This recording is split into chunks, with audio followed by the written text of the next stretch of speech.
Welcome to Small Business, Big Network, the podcast for small business owners who want big results from their networking. I'm Liz Drury, a freelance voiceover artist who knows that if you're not working, then networking could help. Maggie Sarfo is the CEO of Merry's Consult and also a regional director for the Athena Network. She's been described as a network butterfly. Thank you very much for being my podcast guest today, Maggie. Thank you so much, Liz. I'm delighted to be here. So you describe yourself as enabling leaders and entrepreneurs towards growth and transformation. And I guess you do that in two ways, through your own business and also through networking. So Let's start with your business. Tell me about what your business is and what it is you do. So my business is Merry's Consult Limited. It's based in London and it's been around since 2016. It's about enabling business leaders and entrepreneurs to explore, and also individuals actually, to explore new ways of being, new ways of leading, and new ways of growing their business exponentially. On one end of the scale with the business leaders, I may be advising on go-to-market strategies or adapting for change and growing profitably within the current world situations or economic situations. And then for the individuals, these are for people who are looking to find more meaning in their lives. So we'll be, having conversations around any form of transitions that they may be going through. Maybe they may be going through a transition from working into becoming self-employed. It could be transitions within a family setting. It could be people who are looking at tapping more and more into their purpose and bringing more meaning into whatever they're doing. And because part of the growth work with the individuals include executive leadership, then I do purposeful leadership as well, in terms of enabling people to connect more deeply with who they are, so they can align this back into their lives, into their leaderships, into their teams, into their families at home, and everything else that's important to them. And what kind of businesses do you work with? Do they tend to be from a particular sector, or do you work with literally anybody? I love working with the tech sector. So you may find me working with technology startups, predominantly scale ups. So they may have had some investment, or the business is at a stage where they need to scale to the next level of growth. They could be going into new markets geographically as well, so expanding internationally, or they could be looking at just the UK market but expanding, maybe identifying a new type of client that they haven't come across yet, but they know they have the potential to.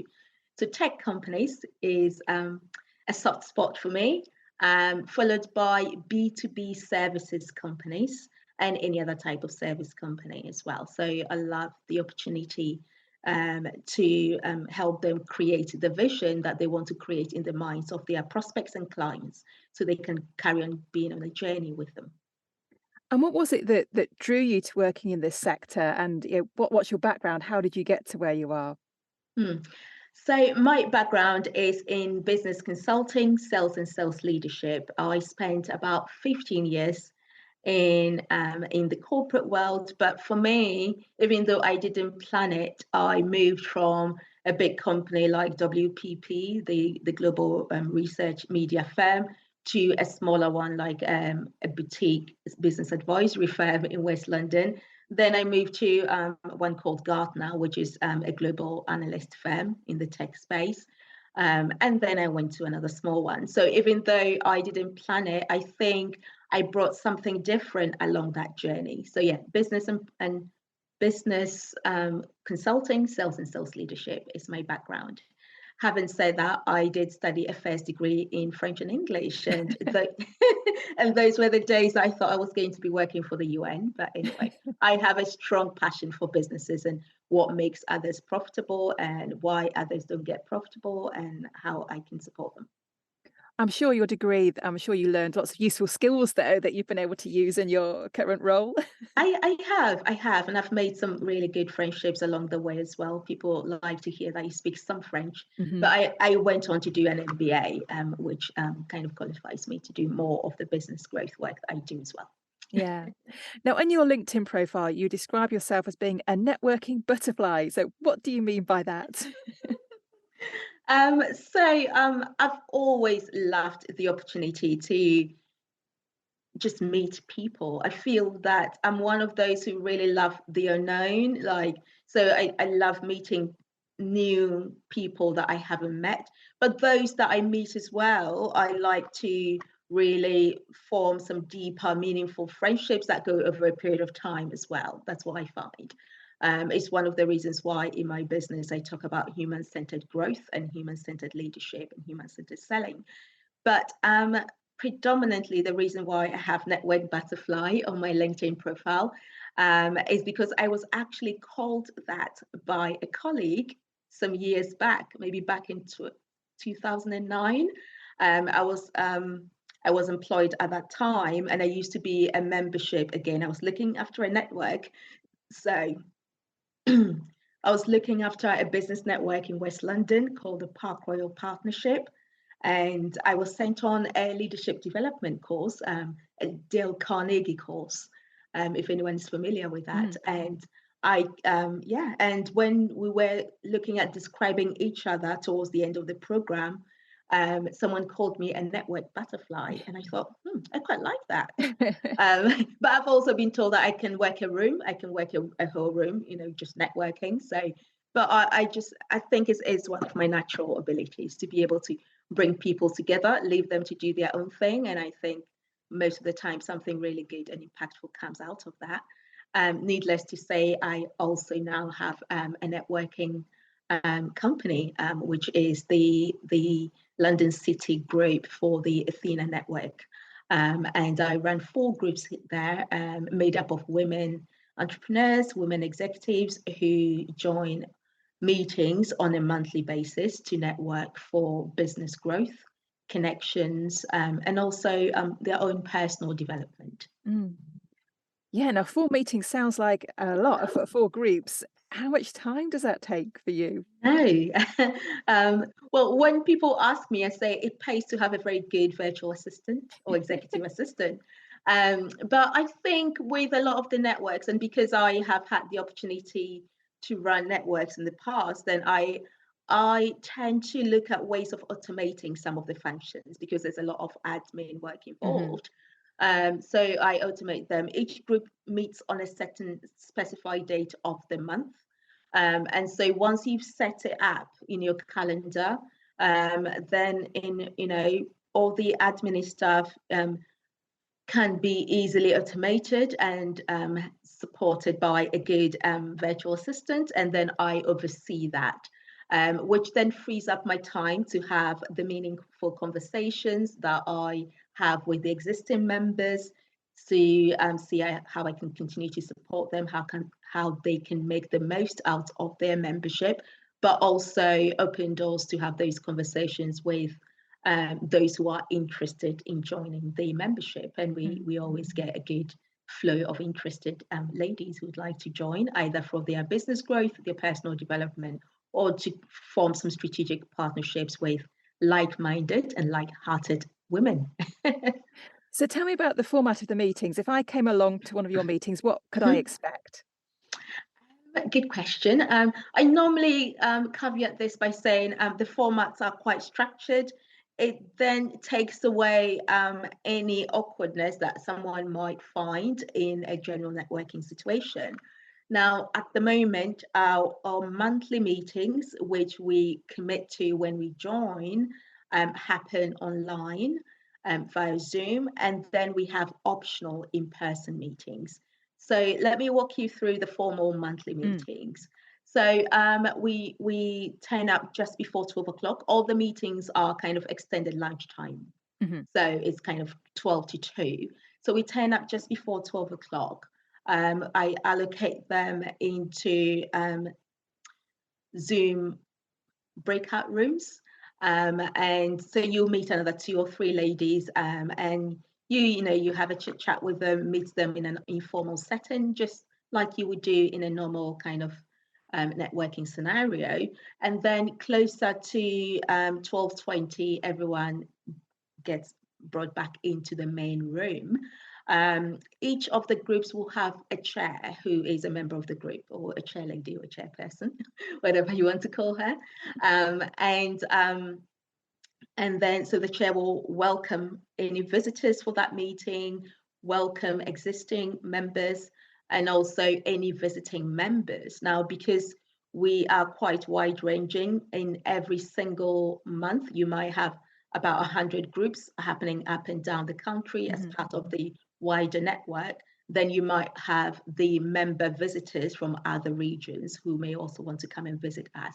So we do welcome them as well.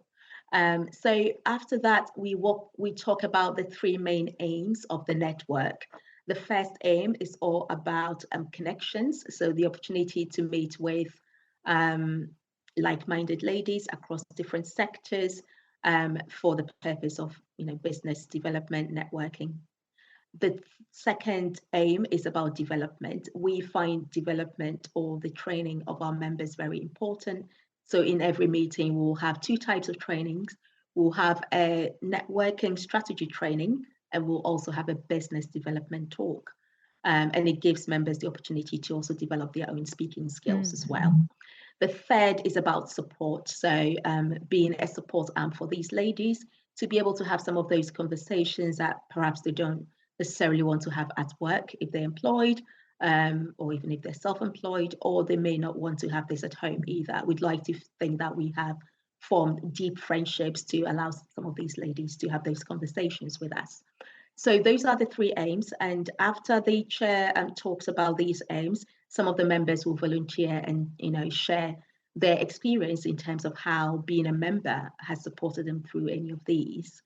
We move on to do an online card shuffle, so people get the opportunity to put in their contact details or any special links or social media handles that they want us to support them on.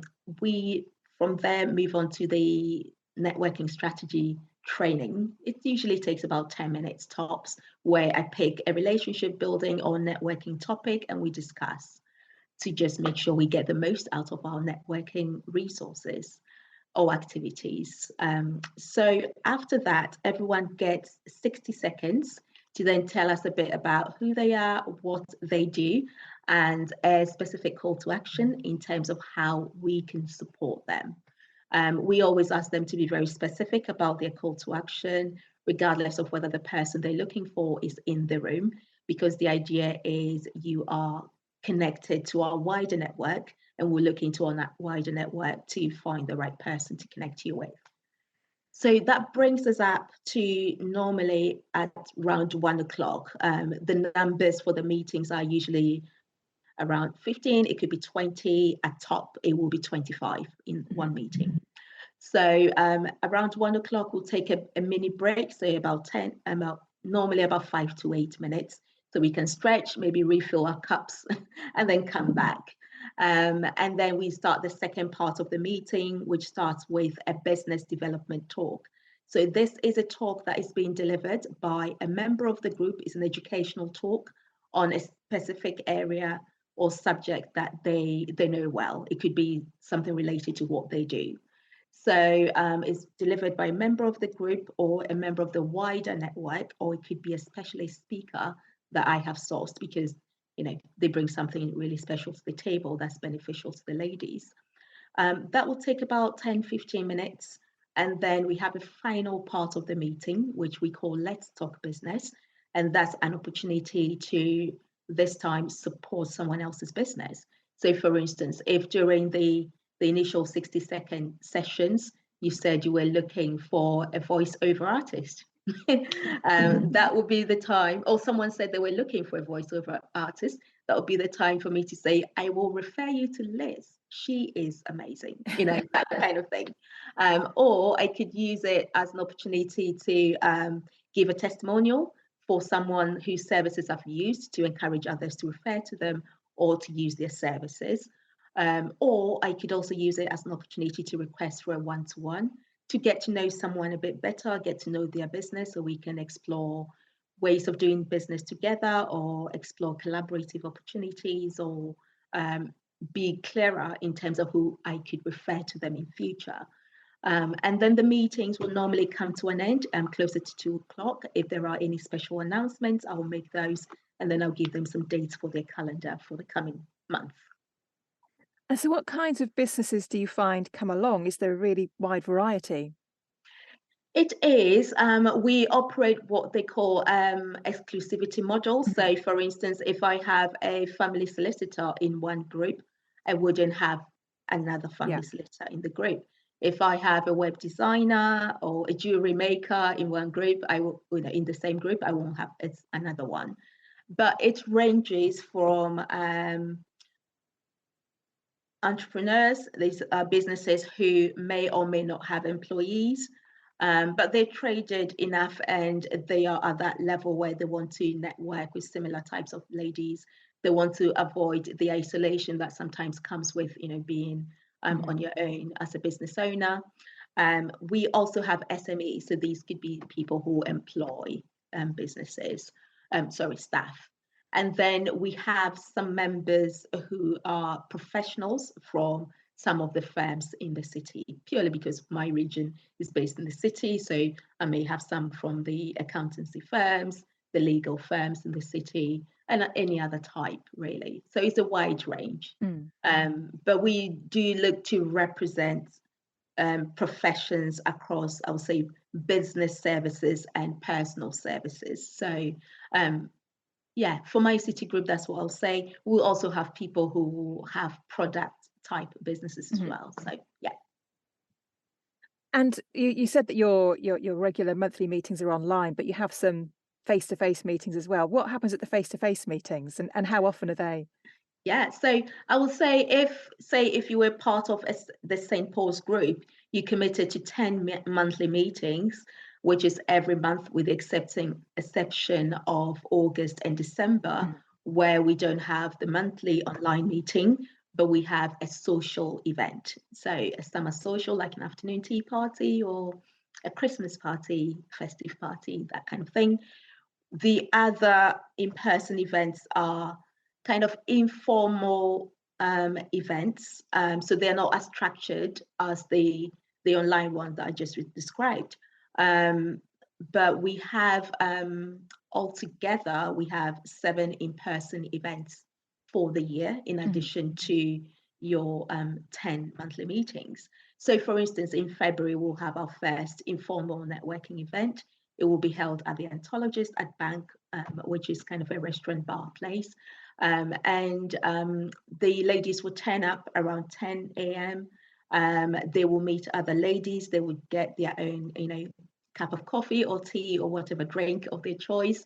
And they just network in a very informal way till around 12 o'clock. And then at 12 o'clock, those who would like to go on with their normal duties for the rest of the day will. Others will stay, and I will do a networking strategy masterclass. We may have others who will join in later as well. So again, that will be from 12:30 to 2 o'clock, so an hour and a half, where we do a deep dive into your networking strategies, how to craft your 60-second pitches, or any other thing, how to collaborate with others more effectively, anything to make sure that your networking, which could be part of your wider sales and marketing strategy, is supporting you. So we have 3 of these informal type events a year. And then, of course, well, I say 3, but in a way it's two events in February, because we have the informal networking followed by the networking strategy masterclass. We'll do one in May as well, and then we do one in October. And then, of course, we have the summer social in August, and then we have the December. So that's how it works. Now, you've said that Athena is for ladies only. Why do you think it's important to have ladies only networking meetings, and how do you think they're different from mixed meetings? I think women network differently. I mean, I think I can confidently say that because I run other networks. I've had the opportunity to run director breakfast meetings and other networking meetings when I was looking after, as I said, the network in Park Royal, West London. And this is an estate of about 2,000 businesses from a very wide range of industries. But of course, they were more male dominated. I have a lot of females, but there were also a lot of men. For instance, my directors club meetings were more male dominated. I haven't come from a sales and sales leadership background.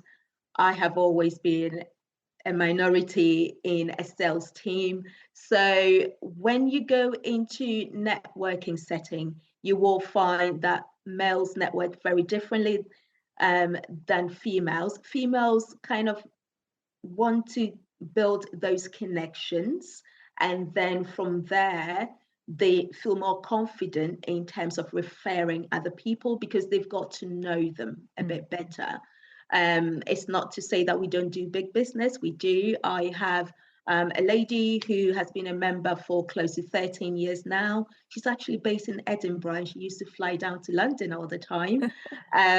But she talks about meeting someone through Athena Network, and in one particular year, she got over 100K worth of business. So a lot of business happens, but we network in a way where we don't necessarily separate the person from the business, and we then form those longer term relationships. Whereas sometimes in other networking settings, you might find that someone, and I have experienced this myself, where someone asks you, what do? You tell them what you do, and before you finish, they are off. They wouldn't even give you a business card because you are not who they're looking for. But you wouldn't know whether I know someone and I could pass your card to them if you give me your card. So I think that is the main difference between female networking and maybe mixed or other forms of networking. I think the ladies bond deeper and faster, and then the relationship carries on. I've recently had one of my ladies talking about someone who left the network about 5-6 years ago, but they contacted her again and gave her an order. She's a jewelry maker, and they contacted her just based on the relationship they built with her 5 years ago. So yeah, that's what I can say. So just finally then, Maggie, if people are interested in finding out more about you or about the Athena Network, what's the best place for people to find you? They can find us on our main website, so the athenanetwork.com. As soon as you go into the homepage, there will be kind of different groups in terms of where the meetings are being held. And if you're looking to come into the city region, then my groups are St. Paul's, Bank, Liverpool Street, and Monument. And so you will find the meetings. Once you find the meeting, click on any of them. So click on St. Paul's, and then you have contact details to contact me. You also find details on upcoming events as well. If you'd like to contact me personally, then you can email me. So it's Maggie, Maggie .Sarfo. So S for Sierra, AR for Romeo, F for Freddie, O for Oscar, at theathenanetwork.com. Lovely. Well, thank you very much for your time today, and the very best of luck with continuing to run all those groups that you run. Thank you so much, Liz. It's been a pleasure, and thank you to everyone who'll be listening to this as well. Thanks for listening to Small Business, Big Network. If you found this podcast useful, please do rate, review and subscribe. And don't forget to share it with the rest of your network too.